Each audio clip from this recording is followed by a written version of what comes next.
Good morning. How is everybody? Let's see here. Oh, I have new buttons on this. What's going on?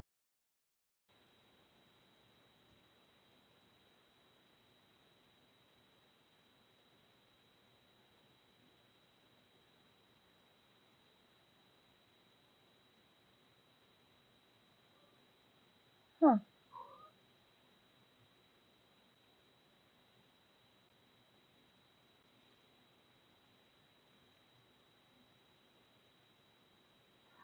I have new buttons on it.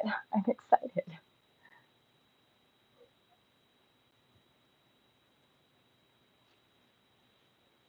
So apparently we don't have sound.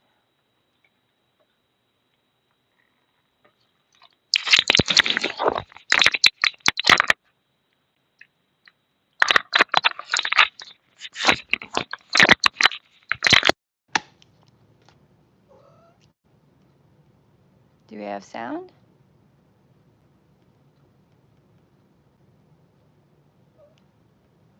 No sound.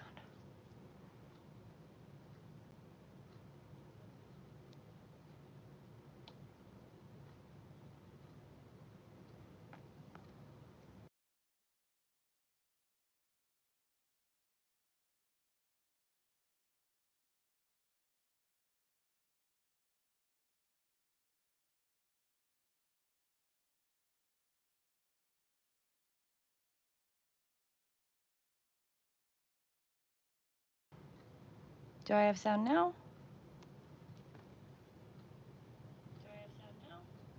Yes, I have sound now. New buttons, when they change things on the format, I can't. Sorry, guys. Those of you that are watching this later, I apologize. Okay, Astra, are you gonna? What's going on, girl? Are you gonna stay or are you gonna go? Sweet girl. Okay. Morning, guys. It is Daily Devotional. My name is Red Moon Eagle. You are watching Daily Devotions with Red Moon Eagle, and apparently the beginning of this video is a little bit crazy business. We are in the tide of destruction, the winter solstice to the spring equinox. I'd love it if you'd hit the bell icon and the notification icon so you know when I go live. I have been pretty consistently going live around 6:30, so right now between 6:30 and 7 is probably a safe bet, just so you know. Astra, perching on my knee like that kind of hurts. Okay, so we're going to start in on today's cards. In the Sacred Self-Care Oracle, today's card is Hydrate.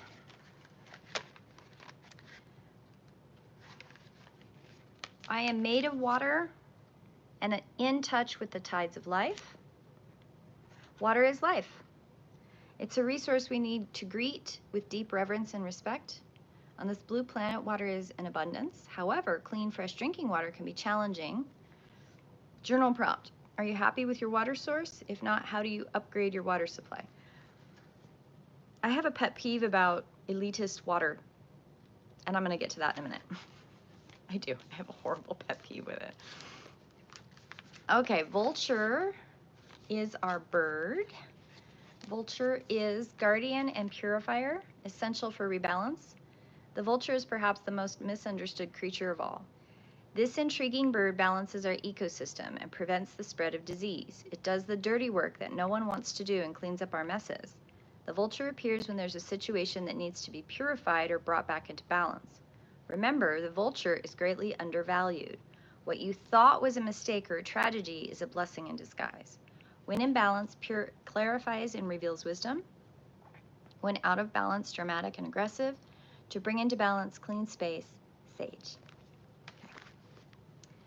And in the Mystic Shaman Oracle, number 57, the Time Master. Isn't that a beautiful card? Time is a construct of the human mind through which life events are seen to flow in a straight line, from past to future. This, however, is an illusion. Time moves in patterns, fractals, and sometimes turning like a wheel, and other times moving straight. Humans see time like a ticking clock, and this image reminds us that there is only so much of it to spend, like a kind of currency. In any given moment, you can see time in all its infinite potential. At once, vast and all-encompassing, then shrunken and infinite and finite. It all depends on perspective.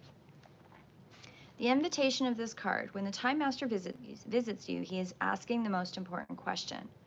Will you break free of the limited cause and effect thinking by moving beyond the inner illusion and becoming a psychic and welcoming the cyclic quality of time? You find yourself in a moment when the wheel of time turns and you're able to influence the past, thus changing the present and future simultaneously. This is the true test of the Time Master. You're being invited to take back your power. So let go of the past and choose to step into your life. In this moment, you are all powerful. You are the Time Master. Anything is possible. The medicine of this card: sometimes it appears that you are running out of time. You worry you won't get what you need or what you want. Everything is stuck in a logjam. This is only in your mind. Time expands and contracts according to your ability to be mindful and observant. Fully engaged in your now, it's time to release the story of your past. Equally, it's time to release your need to know the details of the future. All the treasure magically reveals itself when you remain relaxed and present to what is directly in front of you and nothing else. Then you realize you have all the time in the world. You will never run out of it. I have had some amazing conversations recently, and all of these cards are kind of like, this week's card selection has been amazing. I have no other words for it. So I want to talk about water, Vulture, and the Time Master. So, water. Hydrate. Mantra: I am made of water and in touch with the tides of life. Water is life. It's a resource we need to greet with deep reverence and respect. One of the things that, when I work with clients at the very beginning, when they first meet me in their very first download and blueprint, some clients don't want anything other than their blueprint. And some clients want, well, what do I do with this? What's next? What's the next step? And I give everybody pretty much the same steps. And it probably sounds like I have oversimplified what every teacher has 15-step programs about, which is drink water, charge your water, eat real food, charge your food, breathe, do breath work, simple breath work. You don't have to go to a workshop, just do breath work. Remember to breathe. Move, make sure you're moving, make sure you're getting moving every single day, and make sure you're sleeping. That's it, 5 things. And the reason is very complex, but those are very simple things to start with. And more often than not, when people hear me talk about charged water, they think that I'm joking. They're like, it can't be that simple. Just taking your water and saying a small prayer and telling the water, asking the water, infusing the water with life and love, and then drinking it. That's it? That's all we're supposed to do? I'm like, would you like it to be more difficult? I mean, we can make it more difficult, but that seems kind of silly. No, that's it. That's all there is. Oh, well, I don't need a fancy water machine. I don't need a thing underneath my sink. What if the water has chlorine in it? I'm like, well, then it'll have chlorine in it when you drink it. You are correct. We probably don't want to drink a lot of water with lead in it. We don't want to drink water with too much chlorine in it. We probably don't want to drink water with a whole bunch of extra salt from the ocean. Probably make us sick. It will make us sick. Yes, we do want clean water. But I will tell you that all the fancy machines in the world that do all the fancy things with water, you don't need. But you do need water. And in our Western culture, we are extraordinarily blessed. We can turn the faucet and we get water. We get water we can take a shower with. I took a shower this morning and washed my hair. You can water your plants with it. You can put water in a cup and make tea and coffee.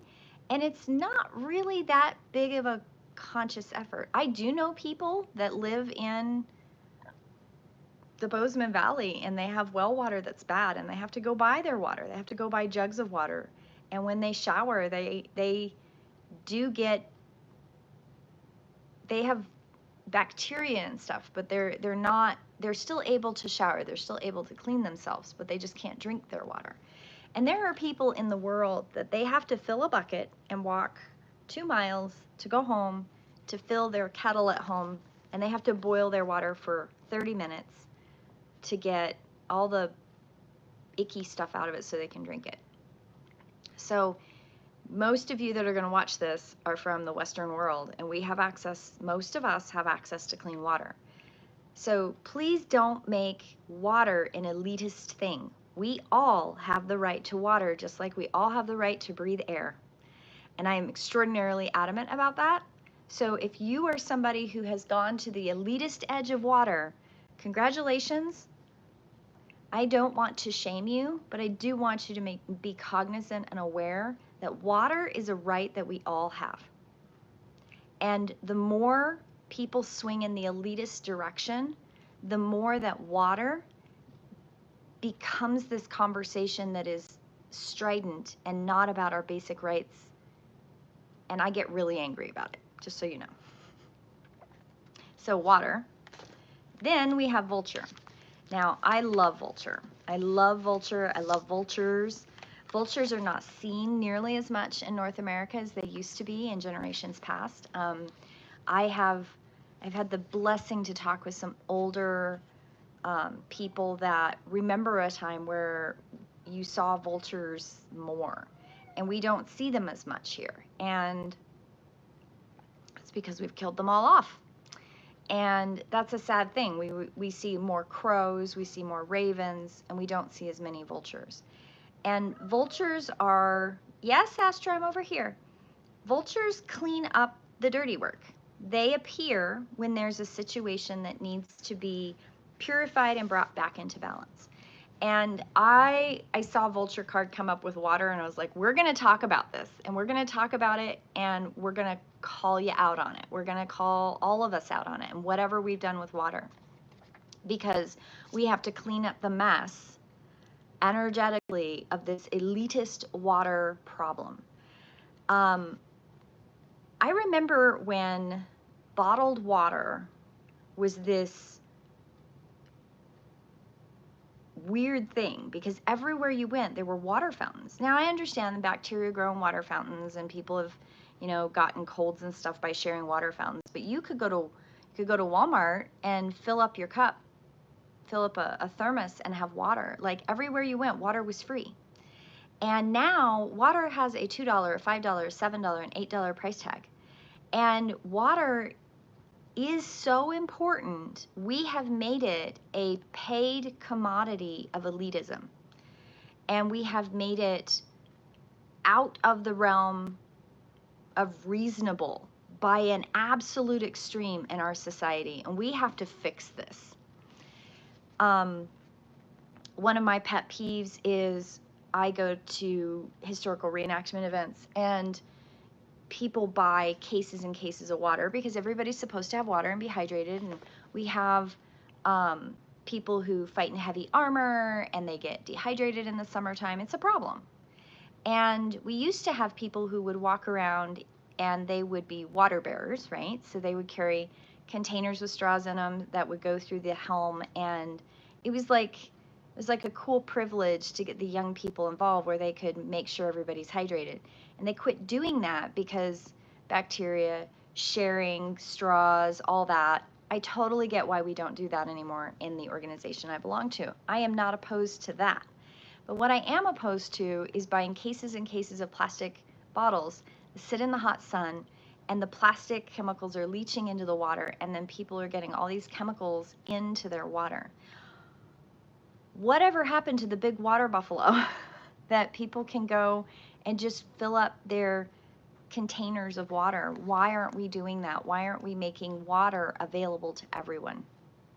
And I was at an event last year where, um, unless you brought, and I often bring like many containers of water. We fill up our containers of water when we go to events, and we share water with everybody. Um, but I ran into somebody who they were like, well, I'm not going to drink your water because your water hasn't come out of my fancy $4,000 machine. And I was like, what does your fancy $4,000 machine do? She goes, oh, it positively charges my water and it makes it this fancy water. And I half listened to her and I was like, okay, I've been down the water line. And I will tell you, the water in your faucet, you can go to your water municipality and find out what's in your water.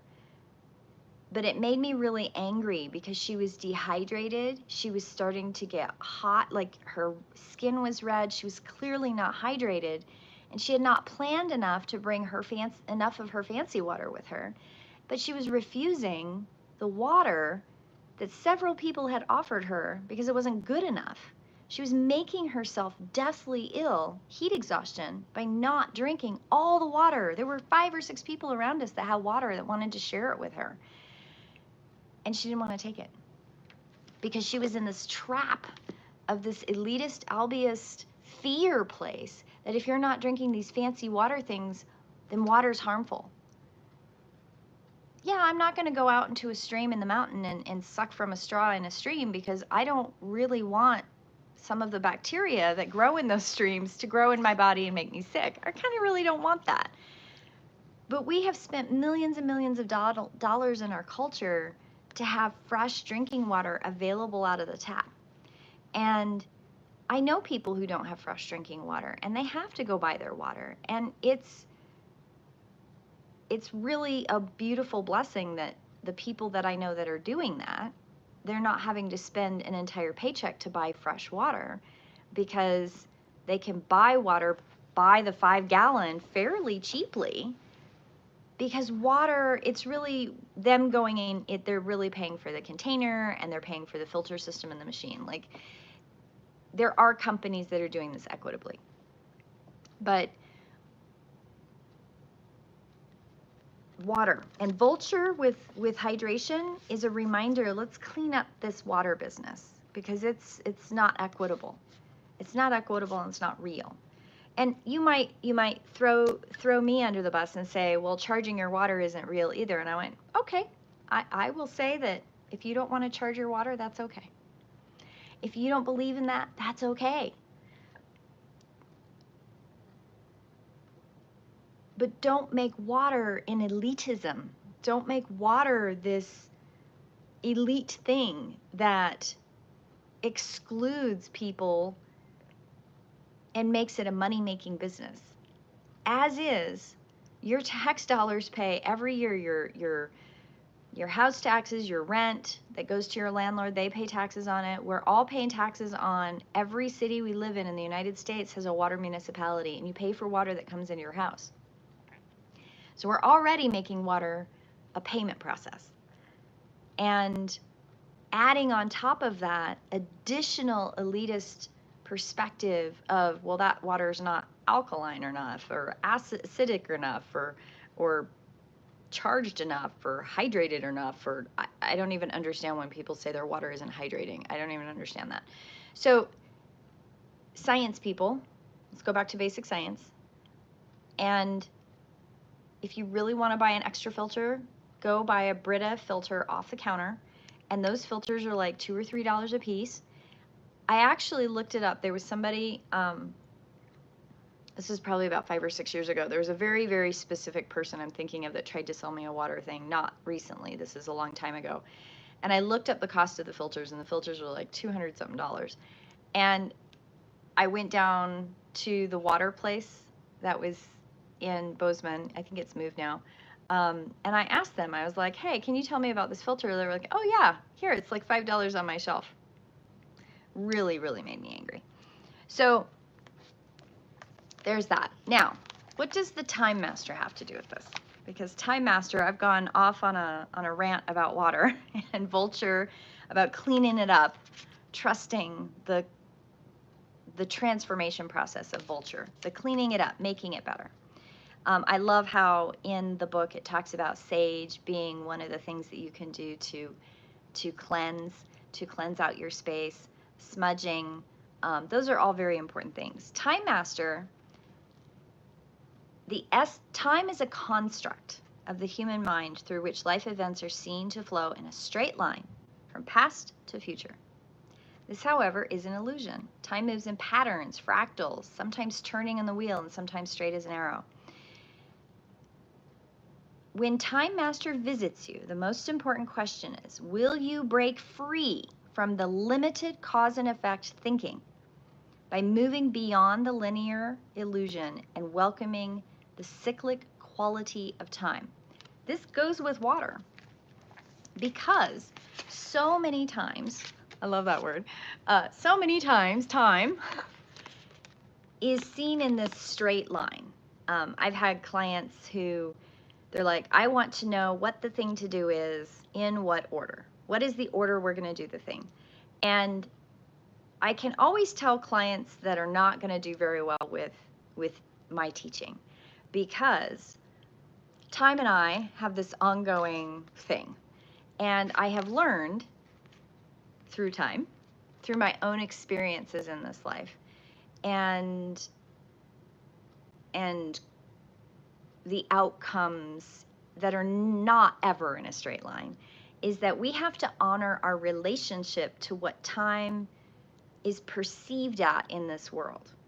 And that really is change. It is catalytic change. Just as cyclic, each change brings a small little nugget of something new. And time, in relation to hydration and change and cleaning up things that don't need to be there, is that I have been on the water platform of frustration for decades. I really have.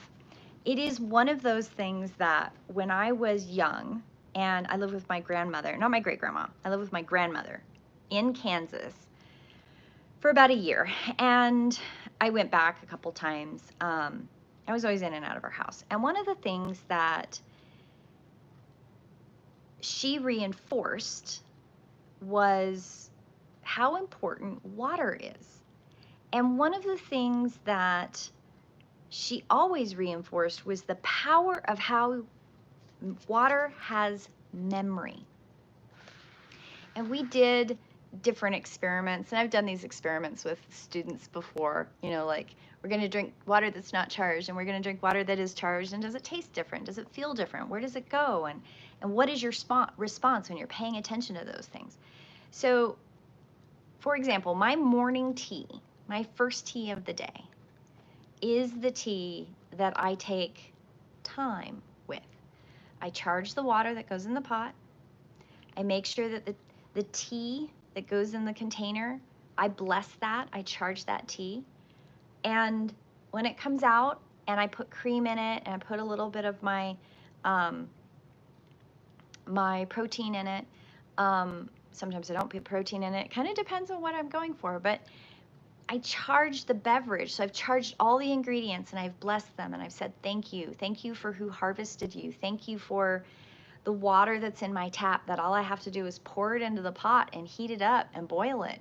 I thank the cow that my cream came from. I thank the farmer and the trucker that brought it to me. I thank the person that was in charge of the machine that put the cream into the container. I thank the trucker that brought it to the grocery store. I thank the person who stocked it, that put it on the shelf. I go through this every morning. And then when I get my cup and it's the complete potion of loveliness, I bless it. And I bless that water, and I ask that water and all of its ingredients to go to all the places in my body that I need it. And whatever is not needed, I ask my body to flush it through just like it does. My kidneys know what to do. My liver knows what to do. My bladder knows what to do. My digestive tract knows what to do. And I have a whole system of elimination that lets me get rid of things that I don't need.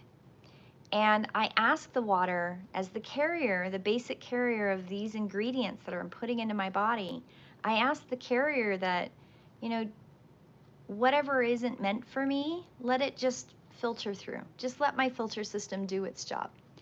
And I take the time every morning to do that. Now, to somebody from looking from the outside, it probably looks like I come downstairs, I put the thingy in there, I probably look like I'm a little bit half awake. That's an illusion through the intensity of my focus. My focus is on walking through that step every single morning because I am breaking my fast. I have spent 8 hours sleeping, an hour and a half to 2 hours before bed, like focusing on getting ready for bed, doing all of those rituals. So when I go to bed, I'm fasting. I haven't had any food in my body for quite some time. And when I wake up and I have this cup of tea, this is breaking my fast. I've had my glass of water. As soon as I get up, I have a glass of water with a little bit of salt in it to tell my body to rehydrate. Oh, here's a little electrolyte. You need that. You've been dehydrated. Especially if I have a cold and I'm breathing through my mouth at night. That's awful. I don't have that right now. But that first cup of water, I take my time with. Tea, that first cup of tea. The first cup of water, I just drink it. I don't even take any time with that. But with my first cup of tea, I take time. And I've taken so much time this morning that my tea's actually a little bit cold, but I wanted to use that as an example. Like, I take time out of time and I allow the time I need to value and honor the water in my body and the water in this cup. The water of where it comes from so that it can come into my body and I can feel it go all the way down into my stomach. I can feel my stomach going, oh, I know what to do with this. My body knows what to do with it. The water knows what to do in my body. And I'm honoring that without rushing. I'm honoring it without pushing. I'm honoring it without the need to make it anything other than what it is. I am honoring my connection to water first thing in the morning. I'm taking my time to let my body go, we're breaking our fast. We're putting nutrients in our body.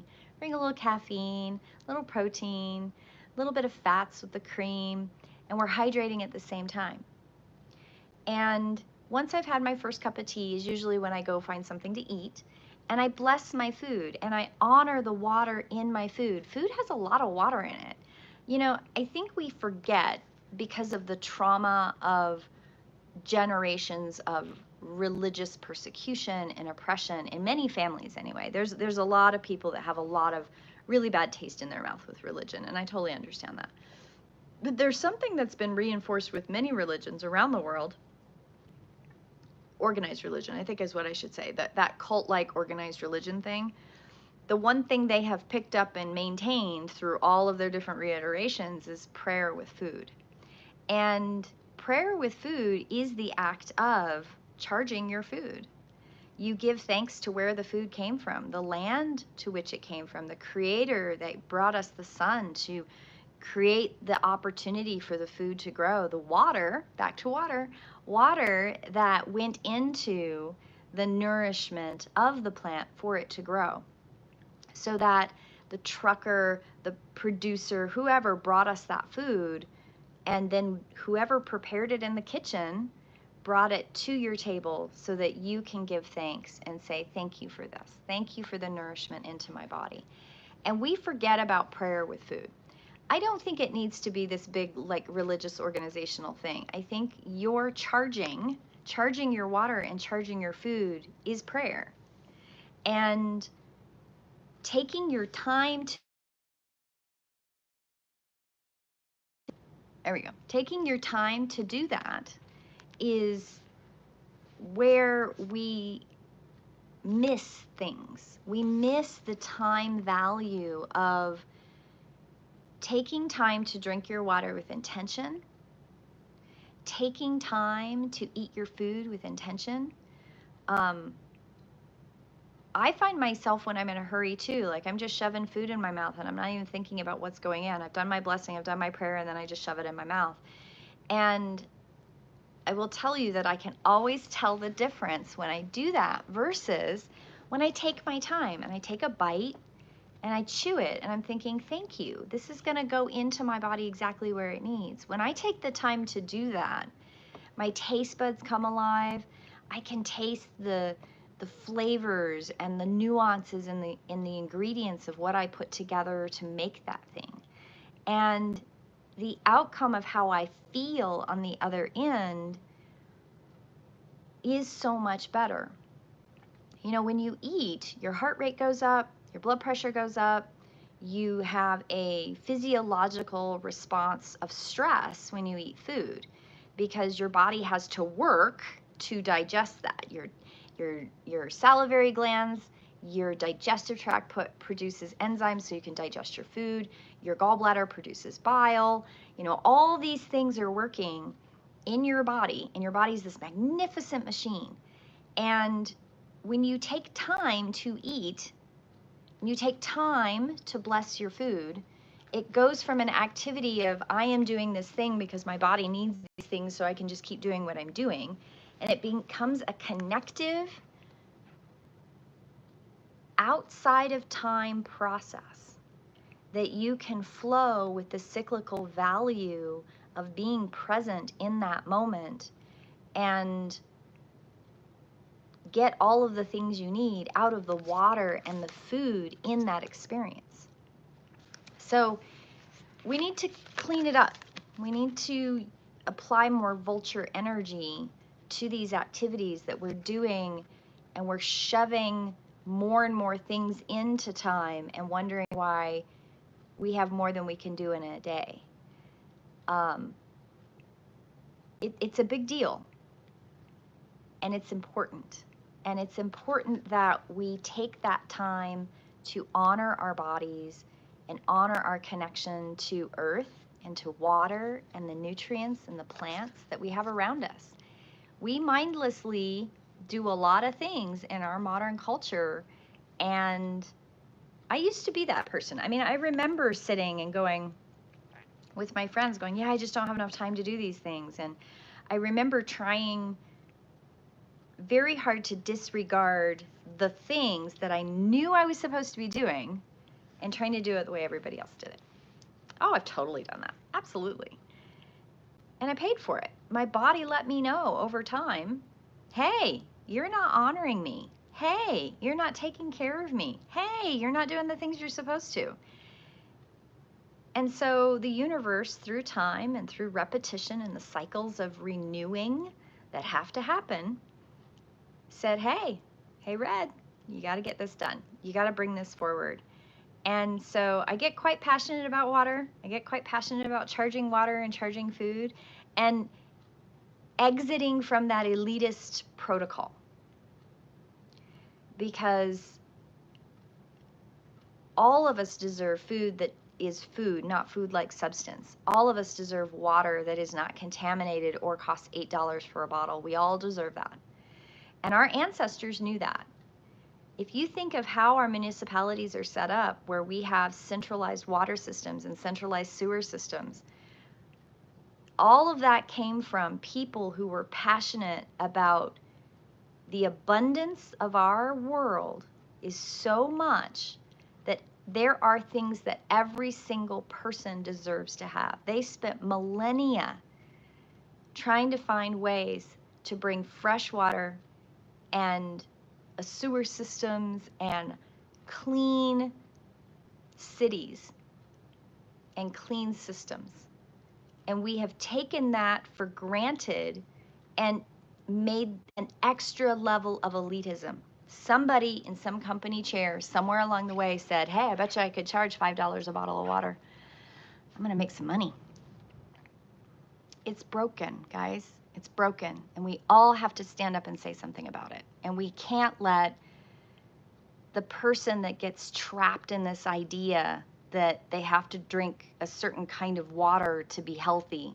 We have to help them break out of that paradigm because it's not healthy and it's spreading a fear, an illness of fear into the consciousness of everyone around us.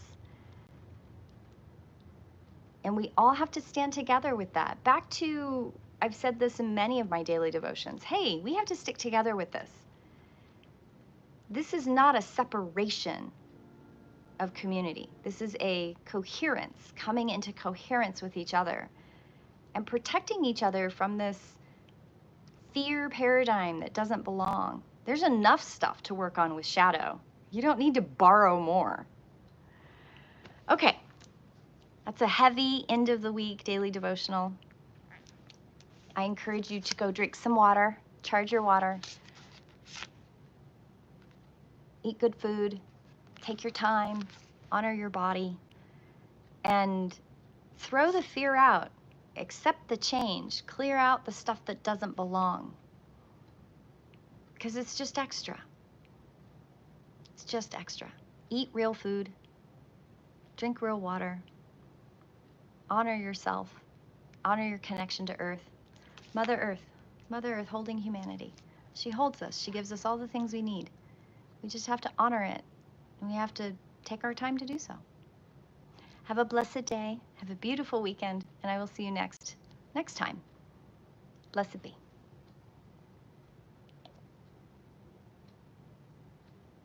How do you stop it now? The button's moved.